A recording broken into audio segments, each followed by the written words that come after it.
Mike O'Neill is here, Vice President of Legal Services, Landmark Legal, the Ronald Reagan Legal Center. Some of the last Supreme Court cases this term I want to welcome to the show, but I have a question first, Michael. Hi. Hi, good to be with you, Fawn. Thanks for being here. So Iran saying that they are not taking our deal, and now we have Congress saying that they want to vote on whether or not we can go to war in Iran. Do we have enough non-weenies in Congress to allow us to finish this crap?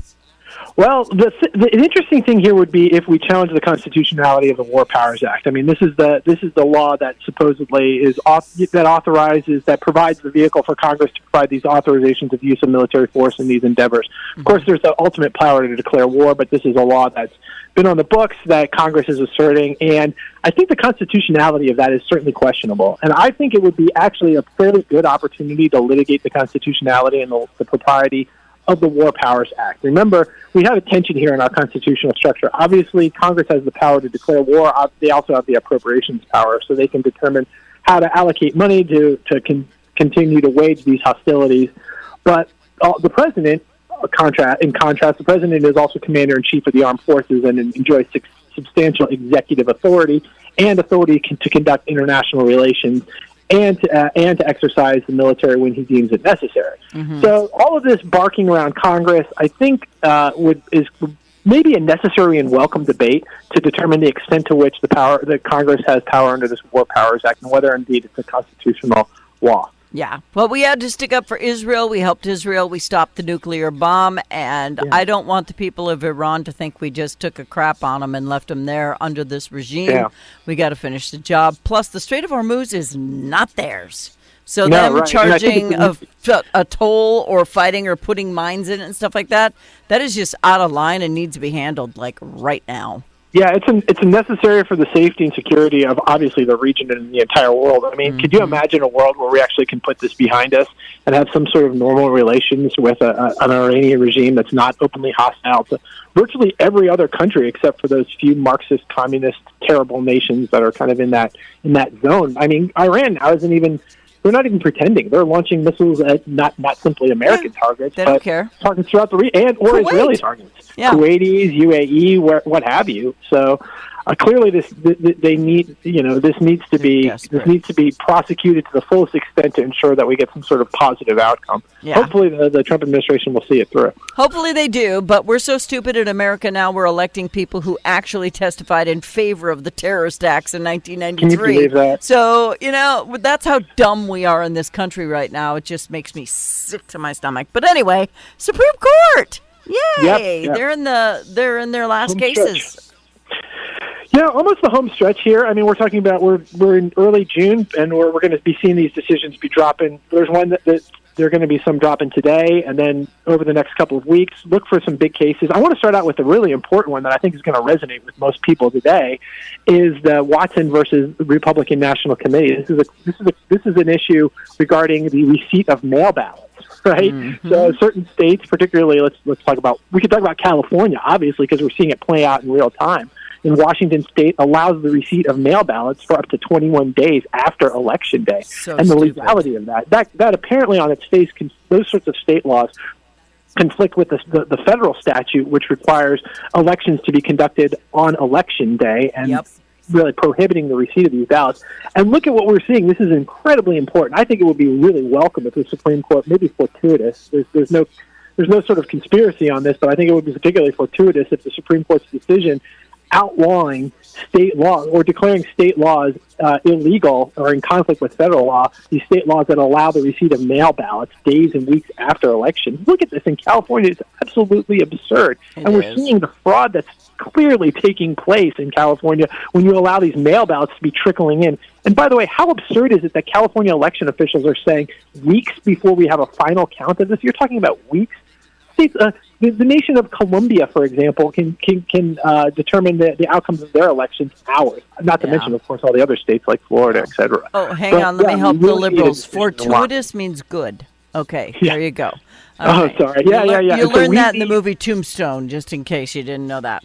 All right. Yeah, we need a decision in Watson v. RNC immediately. And also, one last thing on that, Fawn. I know I'm kind of going on this, but it's important because election integrity is incredibly important. Yeah. Imagine if we'd had a month ago federal law called the Save America Act in place. Wouldn't that be great? Wouldn't that be preventing everything that's going on in California right now? This global embarrassment that we're all having to be witness to, this absolute travesty of democracy, which is going on in the mayoral race and the gubernatorial race in that state. It's absurd. So glad I don't live there. And then we wonder why Iran is turning down ceasefires. We don't know what gender we are, so why wouldn't they continue? They're like, America has no resolve on anything that makes sense, so let's keep fighting. That's basically what it is. They're looking over here and they're laughing. Our richest state, ostensibly our richest state, our most populous state, the state with what is it, like the seventh largest or whatever, largest economy in the world, can't even conduct their elections in an open and fair and equitable manner. I mean, it's a global embarrassment. Mm-hmm. Not to mention the fact that you see these candidates and the people of California. There's lots of good people in California that are being disenfranchised through all of this nonsense. So it's absolutely terrible. Yeah, and I lived out there long enough to know a lot of those disenfranchised people, none more so than the people in Altadena who lost their homes, who still don't have homes. So it's just kind of a crap show out there. All right, so I do hope that this voting thing happens, because when I was a kid, it was election day. We sat in front of the TV. If we spoke, my dad cuffed us in the back of the head because he was watching the election and he wanted to know who won before he went to bed, and we always knew. There was never a problem until the dimpled Chad. And since then, since Al Gore, we've had this stupidity thing going on ever since the whiny Democrats couldn't lose an election without whining. I know Trump was whining about losing too, but there was actual cheating. And here we are with more cheating. That's why it needs to stop. Absolutely. Mail ballot. It's really mail voting. I mean, that's really where it started. Now, I think that I am completely for absentee voting for individuals who are infirmed or deployed military. And again, I'm even open to a narrow exception to allow the receipt of mail ballots for deployed military overseas after Election Day if you want to carve out a very narrow exception.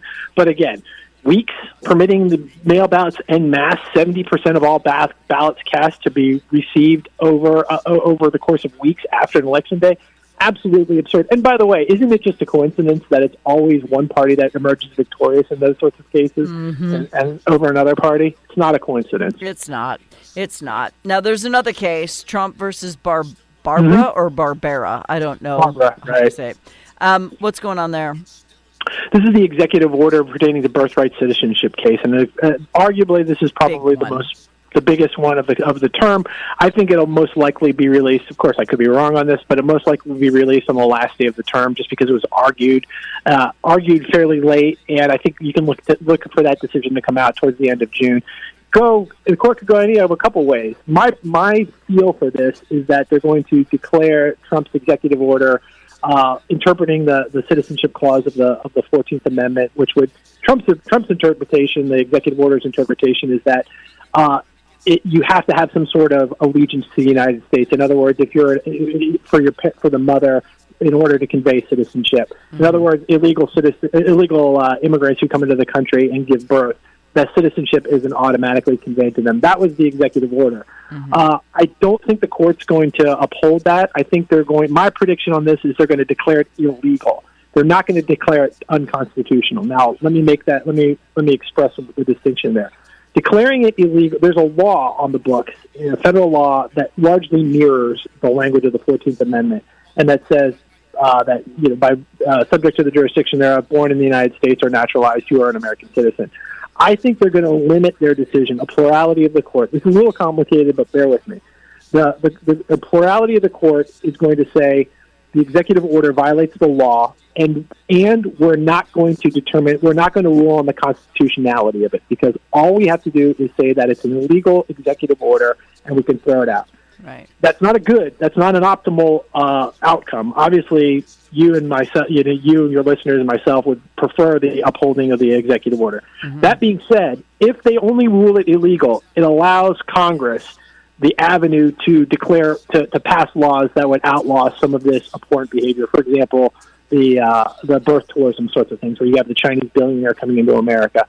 So it preserves Congress's ability to pass laws affecting birthright citizenship. If they rule on the constitutionality of it, then it kind of closes the door on any role of Congress. Now, again, I concede that Congress doesn't really do much these days, but the Supreme Court isn't operating under that viewpoint. They say it's Congress's role here; it's not the president's role. If they want to do something, we're going to leave the door open on this. So we're going to simply declare the executive order illegal. Now, that's my prediction. It could be something else, could be wrong, but that's what I feel like is going to happen. Mike is never wrong. He'll get it right. And I don't think that an executive order should be the way that this is handled anyway. Yeah. I really feel like if we don't like the law, we should change it. And that goes with a lot of tax laws and a lot of other laws that people want to complain about. If you don't like it, change the law. You can't just not do it or say, I'm going to write an I'm so sick of executive orders. I really am. We have to get our ducks in a row. I get that they serve their purpose. But when it comes to naturalized citizens, or whether you are citizen or not, or an anchor baby, as people like to call them. Some people hate that term. I don't know why, because it's absolutely applicable.